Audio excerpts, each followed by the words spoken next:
রাসূলুল্লাহ সাল্লাল্লাহু আলাইহি ওয়াসাল্লাম নি'মাতানি মাকবুলুন ফীহিমা কাসীরুম মিনান নাস আস-সিহহাতু ওয়াল ফারাগ।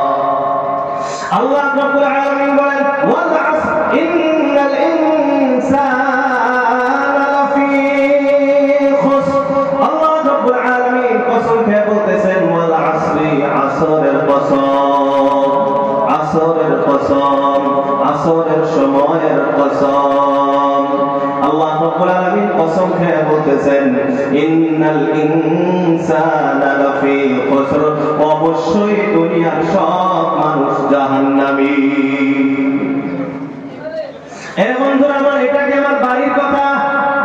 সবাই কথা বলেন, আমার বাড়ির। আল্লাহ রাব্বুল আলামিন নিজে বলতেছেন, কসম খেয়ে বলতেছেন ওয়াল আসর, আসরের কসম, ইন্নাল ইনসানা, অবশ্যই সমস্ত মানুষ লাফি খুসরিন, ক্ষতিগ্রস্তের ভিতরে আছে, মানে সব জাহান্নামী। এই আল্লাহ রাব্বুল আলামিন আসরের কসম কেন খাইলেন? আসর এখানে দুইটা ব্যাখ্যা। আসর এক নম্বর ব্যাখ্যা হলো আসরের সময়। এর বন্ধুরা আমার, আসরের সময় তার মানে সন্ধ্যার সময়, বলেন ঠিক কিনা? আসর কোন সময় এসে? দুপুরে না সন্ধ্যায়? কোন সময়? সন্ধ্যার সময়। আল্লাহ রাব্বুল আলামিন সন্ধ্যার সময়ে কসম খাইতেছেন। আসর মানে সন্ধ্যা। আল্লাহ রাব্বুল আলামিন সন্ধ্যার কসম খাইতেছেন, তার মানে বান্দাকে উপলব্ধি করাইতেছেন, আমাকে আপনাকে বুঝাই দিতেছেন, এ আল্লাহ রাব্বুল আলামিন সন্ধ্যার সময় হইছে মানে দিন শেষ হয়ে যাইতেছে, সন্ধ্যা হইছে মানে দিন শেষ হয়ে যাইতেছে। তোমার যা কিছু করা তাড়াতাড়ি শেষ করে নাও, যেমন দিনটা শেষ হয়ে অন্ধকার আসে, তোমার জীবন শেষ হয়ে তুমি কবর জগতে যাইতে পারো। কথা কি বুঝাইতে পারবা? যেমন দিন শেষ, দিনের বাহাদুরি শেষ হয়ে যাইতেছে, আসর সন্ধ্যা শেষ সময় আসে, তোমার জীবনটাও কোন সময় শেষ আসবে, কোন সময় তোমার জীবনের সন্ধ্যা আসবে তুমি বলতে পারো না। এই জন্য তাড়াতাড়ি আল্লাহর ইবাদতের ভিতরে লেগে যাও। এটা হলো সন্ধ্যার সময়ের কসম। এর বন্ধুরা দ্বিতীয় ব্যাখ্যা মুফাসসিরিনে কেরাম বলেন আসরুন আসরা ইয়াসিরু, আসরুন মানে হলো ফোঁটা ফোঁটা পড়া। এবার করে চিবি দিলে পানি পড়ে না নাই, বরফ রেখে দিলে ফোঁটা ফোঁটা গইলে গইলে পড়ে না নাই। এই যে ফোঁটা ফোঁটা পড়া, এটাকে আরবিতে বলে আসরুন, মানে নিচড় না, ফোঁটা ফোঁটা হয়ে পড়া। এই জন্য যে রস যে আছে, আমরা যে রস খাই না, বিভিন্ন ফলের রস খাই, তো জুস কয় ইংরেজি না, এটা আরবিতে বলা হয় আসিরুন। আসিরুন মানে রস, জুস, বিভিন্ন ফলের রস রাখে। তো আসরুন মানে গলে গলে ফোঁটা ফোঁটা পড়ে যায়। তো আল্লাহ রাব্বুল আলামিন আসরুন শব্দের কসম খেয়ে পৃথিবীর মানুষকে জানিয়ে দিতেছেন, এ দুনিয়ার মানুষ, তোমার জীবন ঘন্টা মিনিট সেকেন্ড হিসেবে ফোঁটা ফোঁটা ফোঁটা ফোঁটা, সেকেন্ডে সেকেন্ডে সেকেন্ডে সেকেন্ডে তোমার সময় বাড়তেছে না শেষ হইতেছে? কথা কয় না মানুষ, বাড়তেছে না শেষ হইতেছে? আমার জীবন শেষ হইতেছে, আমার ফুর্তি করে বাড়তে পালন করে, আমি আজকে 10 বছর হয়ে গেছি। আরে বুড়বো, তোর জীবনে 10 বছর শেষ, তুই কবরে 10 বছর উঠে গেছে। চিন্তা তো করার দরকার ছিল এইটা, চিন্তা করার দরকার ছিল এইভাবে যে আমার জীবনের 10টা বছর চলে গেল, আমার জীবনের 30টা বছর চলে গেল, আমার জীবনের 50টা বছর চলে গেল, আয় আমার জীবনে আমি কি করি? চিন্তার দরকার ছিল এইটা। আর উল্টা মানুষ, এরা আসলে ইহুদি, মানে তাদের মিশন আছে, এদের এটা চক্রান্ত আমাদের মাথার ভিতরে ঢুকিয়ে দিয়েছে উল্টা করে, যে আমি এখন 50 আর 50 বছরে আমি পালাচ্ছি। তো আল্লাহ আসরের কসম খেয়ে জানায় দিলেন যে যেমন বরফ এক ফোঁটা এক ফোঁটা এক ফোঁটা করে পড়ে পড়ে বরফ শেষ হয়ে যায়, বরফের জীবন শেষ হয়ে যায়, তো তোমারও ঘন্টা ঘন্টা মিনিট সেকেন্ড করতে করতে এক সময় তোমার জীবনটাও শেষ হয়ে যাবে। এই জন্য তোমার এই জীবন শেষ হওয়ার আগে তোমার জীবনটাকে কাজে লাগাও। ওয়াল আসর জামানার কসম, ওয়াল আসর জামানার কসম, ইন্নাল ইনসানা লাফি খুসর, অবশ্যই পৃথিবীর সকল মানুষ হলো জাহান্নামী। আল্লাহ রাব্বুল আলামিন কসম খেয়ে বলতেছেন সব মানুষ জাহান্নামী, ইল্লা, না কিছু মানুষ জান্নাতি আছে। ইল্লা যখনই বলা হয় কিন্তু তার মানে অল্প সংখ্যক মানুষ। আমি আপনি যদি বলি সব মানুষ কিন্তু তার মানে অল্প খারাপ আছে, অল্প ভালো আছে, কিন্তু শব্দ আনাই হয় অল্পর জন্য, বলেন ঠিক কিনা? কিন্তু আমরা কোন সময় আনি এই কিন্তু শব্দটা কখন ব্যবহার করি? যখন অল্প বুঝাইতে হয়। সব খারাপ এক কথা, সব ভালো এক কথা, কিন্তু সবের ভিতরে অল্প খারাপ অল্প ভালো, তখন আমরা কি বলি? সব খারাপ কিন্তু অল্প ভালো, সব ভালো কিন্তু অল্প খারাপ। তো আল্লাহ বলতেছে ইন্নাল ইনসানা লাফি খুসর, অবশ্যই সব মানুষ জাহান্নামী, ইল্লা, না কিন্তু কিছু মানুষ আছে জান্নাতি। তাহলে জান্নাতি কারা এটা জানার দরকার আছে না নাই? এর বন্ধুরা আমার এটা পরে আসি, জান্নাতিকে এটা আল্লাহ তৌফিক দিয়ে পরে আলোচনার দিকে আসি। এই যে আল্লাহ রাব্বুল আলামিন জামানার কসম খাইলে, কেন জামানার কসম খাইলেন? বলে জামানা, সময়, এটা আমার আপনার জীবনের সবচেয়ে দামি একটা সম্পদ। যারা এই সময়টাকে কাজে লাগায় তারা দুনিয়াতেও কামিয়াব হয়ে যায়, আখিরাতেও কামিয়াব হয়ে যায়। এই জন্য একটা হাদিস আমি তেলাওয়াত করেছিলাম। আল্লাহ রাসূল আল্লাহর হাবিব সাল্লাল্লাহু তাআলা আলাইহি ওয়াসাল্লাম বলেন, নি'মাতানে, আল্লাহ রাব্বুল আলামিনের পক্ষ থেকে প্রত্যেকজন মানুষকে দুইটি করে নিয়ামত দেওয়া হয়েছে। কয়টি নিয়ামত? ভাই সবাই বলেন কয়টি নিয়ামত? আল্লাহ রাব্বুল আলামিন প্রত্যেকজন মানুষকে বড় বড় দামি দামি শ্রেষ্ঠতম দুইটি করে নিয়ামত দিয়েছে। কিন্তু আল্লাহ রাসূল আল্লাহর হাবিব বলেন, মাকবুলুন ফীহিমা কাসীরুম মিনান নাস, কিন্তু আফসোসের ব্যাপার হলো অধিকাংশ মানুষ এই নিয়ামতের দ্বারা উপকারিতা হওয়ার বিপরীতে বেশিরভাগ মানুষ ক্ষতিগ্রস্তের ভিতরে আছে। আল্লাহ রাব্বুল আলামিন নিয়ামত দুটি দিয়েছেন যাতে মানুষ লাভবান হইতে পারে, কিন্তু উল্টা মানুষ ক্ষতিগ্রস্ত হইতেছে। আমি আপনাকে একটা বস্তু দিলাম, এই বস্তুর দ্বারা তুমি লাভান্বিত হও, উপকারিতা হও, কিন্তু আমি ওই বস্তুটা পায়া আমি আপনি এখন ক্ষতির ভিতরে আছি। যেমন একবারে সহজ আপনাদের উদাহরণ দেয়, হাদিস তো পরে আসতেছে, কি বস্তু কি আল্লাহ দিছে সেটা আলোচনা পরে আসি। আপনাদেরকে সংক্ষিপ্ত একটা উদাহরণ দিয়ে বুঝাই।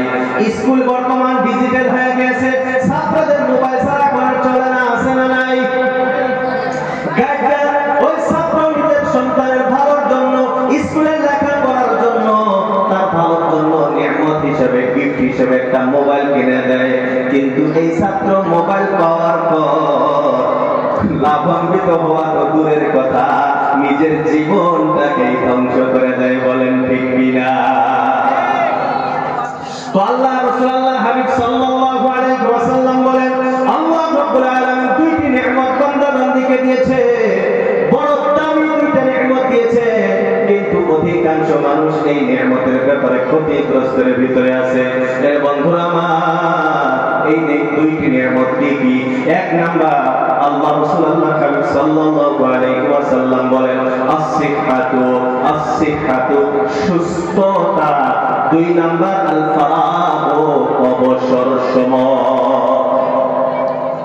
আল্লাহ রাসূল আল্লাহর হাবিব সাল্লাল্লাহু আলাইহি ওয়াসাল্লাম জানিয়ে দিলেন দুইটি নিয়ামত। এক নাম্বার নিয়ামত হলো সুস্থতা, দুই নাম্বার নিয়ামত হলো সময়।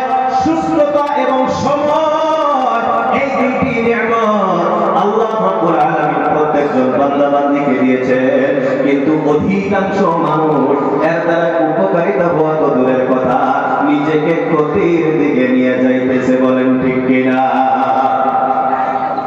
এর বন্ধুরা আমার, আমি আপনি যখন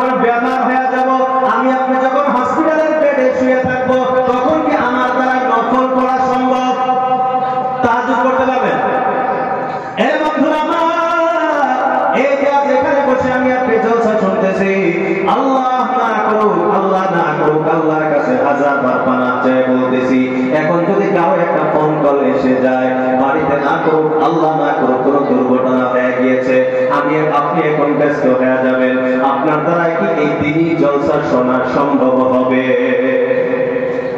তো ব্যস্ততাবিহীন সময় কিন্তু আল্লাহ রাসূল বলেন অধিকাংশ মানুষ এই নিয়ামতের ব্যাপারে ক্ষতিগ্রস্ত। আজ আমি সুস্থ আছি, আমার কাছে সময় আছে, আমি চাইলে কোরআন তেলাওয়াত করতে পারি, সম্ভব আছে না নাই? আমি চাইলে জিকির আজকার করতে পারি, আমি চাইলে তাহাজ্জুদ করতে পারি, আমি চাইলে নফল ইবাদত করতে পারি, আমি কোরআন পড়া জানলে ইচ্ছা করলে কোরআন পড়তে পারি, মা বোনদের কাজ নাই রান্না বাড়ি করতেছে, চাইলে মুখে আল্লাহ আল্লাহ জিকির করতে পারে, চাইলে জিকির আজকারের সাথে সুবহানাল্লাহ আলহামদুলিল্লাহ লা ইলাহা ইল্লাল্লাহর সাথে রান্না বাড়ি কাপড় কামি ইত্যাদি সব কাজ করা সম্ভব করতে পারে কি পারে না? কারণ আমি আপনি যখন ব্যস্ত হয়ে যাব, মাথার ভিতরে যখন টেনশন ঢুকে যাবে, আমি আপনি নিজে যখন অসুস্থ হয়ে যাইব, ওই সময় আমার আপনার দ্বারা আর নেকি করা সম্ভব হবে না।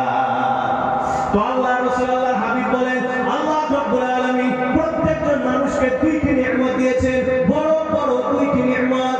এক নম্বর নিয়ামত হলো সুস্থতা, দুই নম্বর নিয়ামত হলো অবসর সময়। কিন্তু আল্লাহ রাসূল আল্লাহর হাবিব বলেন অধিকাংশ মানুষ এই নিয়ামতের ব্যাপারে ক্ষতিগ্রস্ত। বলেন ঠিক কিনা? বিশেষ করে আমরা যারা যুবক সম্প্রদায় আছি, যুবকরা যারা আছি, আমরা এই নিয়ামতের ব্যাপারে আরো বেশি ক্ষতিগ্রস্ত। আমাদের সময় পার হয় না, এই জন্য লুডু তারপরে কি করে ক্যারাম বোর্ড নিয়ে টাইম পাস করে। বন্ধু আসে টাইম পাস করি, মানে এত টাইম যায় না, ওদের টাইম পাস করে। তো আল্লাহ রাসূল এই কথাটাই বলতেছে যে আমি বান্দাকে নিয়ামত হিসেবে, আল্লাহ নিয়ামত হিসেবে সময় দিয়েছে, সুস্থতা দিয়েছে, কিন্তু আমি আপনার সময় হাতে আছে, আমি সুস্থ আছি, আমি মোবাইলে ফ্রি ফায়ার, পাবজি, তারপর বিভিন্ন ধরনের গেম, ফেসবুক, হোয়াটসঅ্যাপ, ইনস্টাগ্রাম, তারপর টেলিগ্রাম, আরো কি কি আছে, এর ভিতরে আমি সময় পার করতেছি। কালকে একটা বয়ান শুনলাম, একজনের বয়ানটা খুব ভালো লাগছে, বলে তাহাজ্জুদের সময় কোনটা, এটা নিয়ে ওলামায়ে কেরামের মতভেদ আছে, সেটা আলাদা ব্যাপার। উনি কয় যে ডিজিটাল যুগে, বর্তমান ডিজিটাল যুগ, বর্তমান ডিজিটাল যুগে তাহাজ্জুদের সময় চেনার ডিজিটাল অপশন আছে। আমিও বললাম এটা আবার কি নতুন বয়ান, ডিজিটাল সময় কিভাবে, ডিজিটাল অপশন কি? বর্তমান যুবকরা যে সময় মোবাইল টিপা বন্ধ করে ঘুমায়, ওইটাই হইল তাহাজ্জুদের সময়। কথা আছে না? সারা রাত মোবাইল টিপে হ্যালো হাই করতে করতে যখন দুইজনই মোবাইল দিয়ে ঘুমায়, ওইটা হইল তাহাজ্জুদের সময়। আর সকালে উঠে হ্যাঁ অভাব অনটন সারে না, 12টার সময় ঘুম থেকে উঠে অভাব সারে না, অনটন সারে না, দুঃখ সারে না, বেমার আজার সারে না, আর তখন আল্লাহর উপরে দোষারোপ করে। আর ওই সময়টা তো এই সময় আল্লাহ নিজে সাত আসমানে এসে বলে, আরে আমি মুস্তাগফিরিন ফাগফিরাল্লাহ, আছে কি কেউ গুনাহগার বান্দা আমার কাছে মাগফিরাত চাইলে আমি আল্লাহ তাকে ক্ষমা করে দেব। বলি সুবহানাল্লাহ। ওই সময় আল্লাহ এসে ডাকে, আছে নাকি কোনো বেমারি মানুষ আমার কাছে শিফা চাইবে, আমি শিফা দিয়ে দিব। আছে নাকি কোনো অভাবী মানুষ আমার কাছে অভাব দূর করার দোয়া করবে, আমি তার অভাব দূর করে দেব। আল্লাহ নিজে ডাকে, আয় আয় আমার কাছে, এখন কি চাওয়ার আছে চা। সারাদিন তো চাষ নাই, সারাদিন তো মোবাইলে ব্যস্ত আছি, সারাদিন তোর সময় হয় নাই, আমার কাছে আসার সময় হয় নাই, এখন আমি আল্লাহ নিজে নিচে রেখে আসছি, চা আমার কাছে চা, কি চাওয়ার আছে চা, তোর চাইতে দেরি আমার দিতে দেরি হবে না। বলে সুবহানাল্লাহ। কিন্তু এই সময় যুবক কি করবে, আমার চা রাখুন, আমি তো এমনি ভালো আছি, এখন আমার ঘুম পাড়াটাই আল্লাহ আমার জন্য ডাকেন না, আমি ঘুমাই। আর সকালে ওই আল্লাহর দোষারোপ করে, আমার অভাব সারে না, অনটন সারে না, বেমার সারে না, এটা সারে না, ওটা সারে না। তো বেমার আল্লাহ দিতেছেন, আমি নিজেটাই আনতেছি। অভাব অনটন আল্লাহ দিতেছেন, আমি অভাব অনটনটাই আনতেছি। তাই কথা বলে না, খারাপ পাইতেছেন কেন? তো আমরা ইনশাআল্লাহ সময়কে দাম দিব তো। কথা কয় না বলেন, যুবকরা একবারে কথা করে হুজুর এটা কইলে আমার তো আল্লাহর কাছে ওয়াদা হয়ে যায়, তাহলে তো আজকে থেকে মোবাইল টিপা যাবে না। এও এক সমস্যা। মোবাইলটা ভালো কাজের জন্য, এটা খারাপ কাজের জন্য না। মোবাইলটা ব্যবহার করা জায়েজ আছে, জায়েজ আছে, হারাম না, কিন্তু হারাম আমি আপনি বানাই।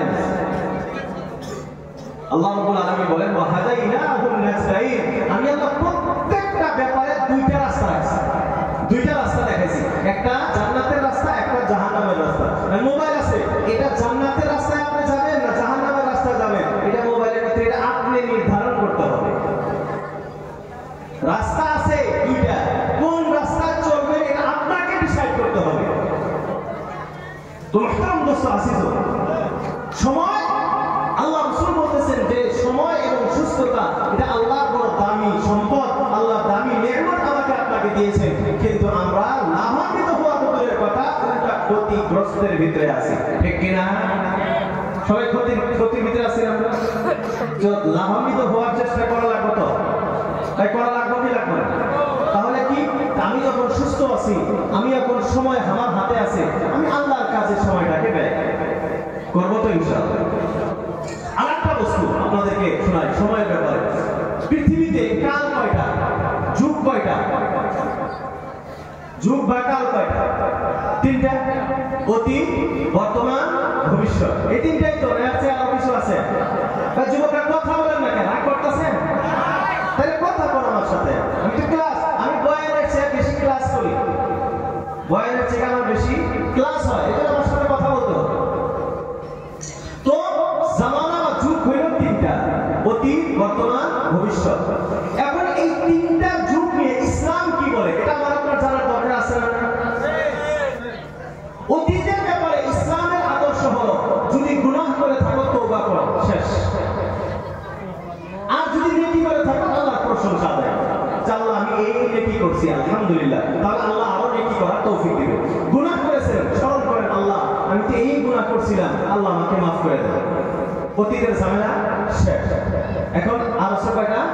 দুইটা, বর্তমান এবং ভবিষ্যৎ। ভবিষ্যতে যায়, ভবিষ্যৎ মানে কি? কোনো কিছু প্ল্যান করা, এর নাম তো ভবিষ্যৎ। কোনো কিছু প্ল্যান করা, এটা তো ভবিষ্যৎ। ইসলাম বলে ভবিষ্যৎ পরিকল্পনা চলবে না, ভবিষ্যৎকে আপনার মাথা ঘামানো চলবে না।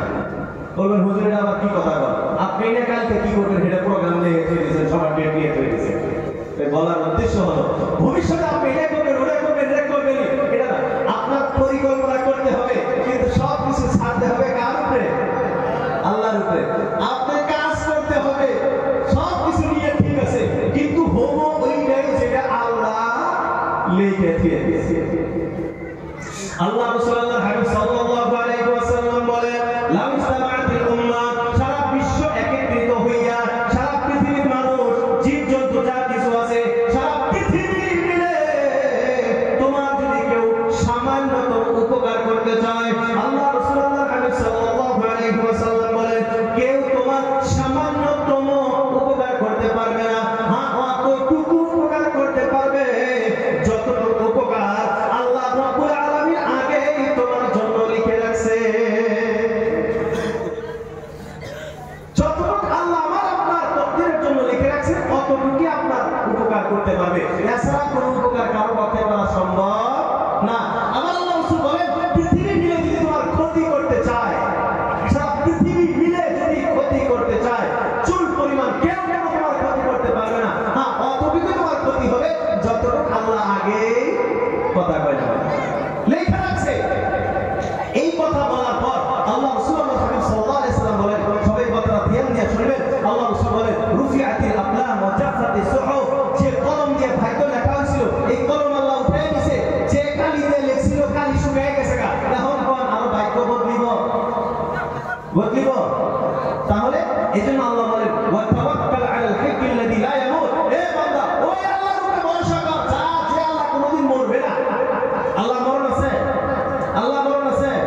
পৃথিবীতে কার উপরে ভরসা করে লাভ নাই। যুবক ভাইরা, কার উপরে ভরসা করেন না, যতই ওয়াদা করো সব ধোঁকাবাজ। কথা কয় না মানুষ, বুঝতে আছে না? যুবক গ্রামের বুঝতে আছে না কথা? ভরসা কার উপরে করতে হবে? সবাই বলেন না, কার উপরে?